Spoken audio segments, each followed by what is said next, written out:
The psychology of money book summary. दोस्तों, पैसा कमाना और उसे बचाना एक कला है। अक्सर हमने देखा है, पैसों को लेकर लोगों के अंदर गलत अवधारणा रहती है।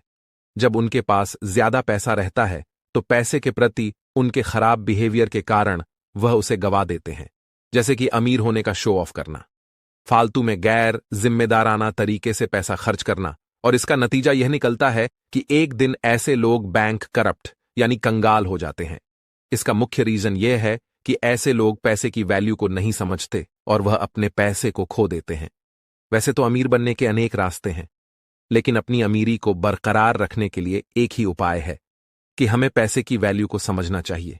तो चलिए दोस्तों, आज के इस the psychology of money book summary को समझते हैं, जिसे मॉर्गन हाउसल ने लिखा है। मॉर्गन हाउसल एक बेहतरीन लेखक के साथ स्टॉक मार्केट इन्वेस्टर भी है।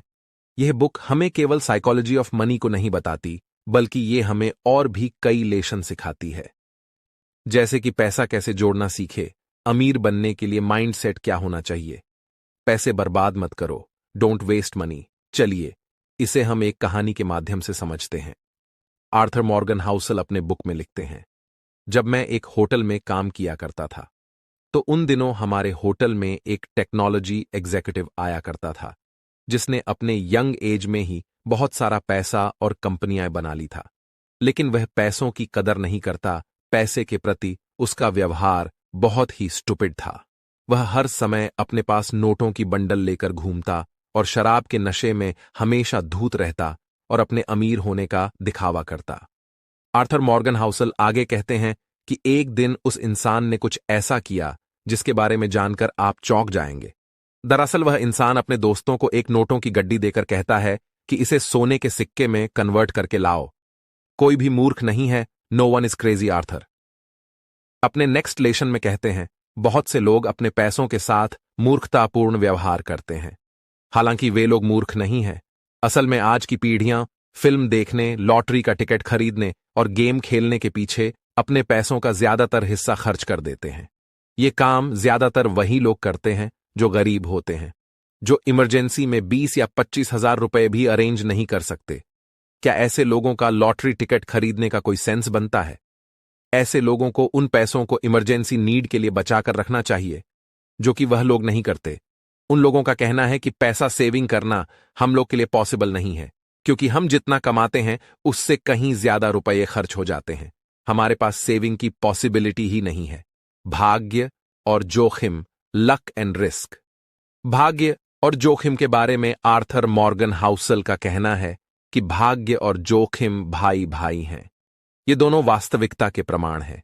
जीवन में हर नतीजा व्यक्तिगत प्रयासों और भाग्य पर भी निर्भर करता है, जिससे जोखिम भी जुड़ा होता है। इसे हमें कहानी के माध्यम से समझते हैं, जिसका वर्णन मॉर्गन हाउसल ने अपनी बुक में किया है।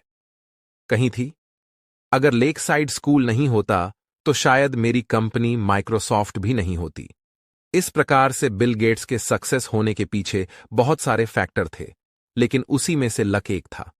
बिल गेट्स अपने स्कूली दोस्त केंट इवंस के बारे में कहते हैं, अगर केंट ने मेरे साथ ही स्कूल छोड़ दिया होता तो आज वह मेरे कंपनी माइक्रोसॉफ्ट के फाउंडर होते। लेकिन उन्होंने अपनी पढ़ाई जारी रखी और माउंटेन क्लाइंबिंग के दौरान उनकी मौत हो गई। उन्होंने उस जोखिम का सामना किया जो लाखों में से कोई एक व्यक्ति करता है, क्योंकि माउंटेन क्लाइंबिंग करने लाखों लोग जाते हैं, लेकिन उनमें से मरता कोई एक ही है। अमीर बनना vs अमीर बने रहना, getting rich vs staying rich. Arthur Morgan Housel अमीर बनना या कंटिन्यू अमीर बने रहना के विषय में उनका कहना है कि अमीर बनना बहुत आसान है, लेकिन हमेशा अमीर बने रहना इतना आसान नहीं है, क्योंकि ज्यादातर लोग बिजनेस स्टार्ट के बाद कुछ दिनों में फेल हो जाते हैं।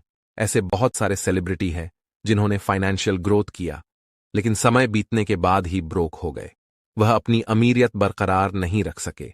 इसलिए अपने career, business field, stock market investing के क्षेत्र में सक्सेस पाने के लिए सबसे ज्यादा जरूरी यह है कि हम लंबे समय तक सरवाइव कर सके। इसे आप समझने के लिए वॉरेन बफेट का उदाहरण लिया जा सकता है।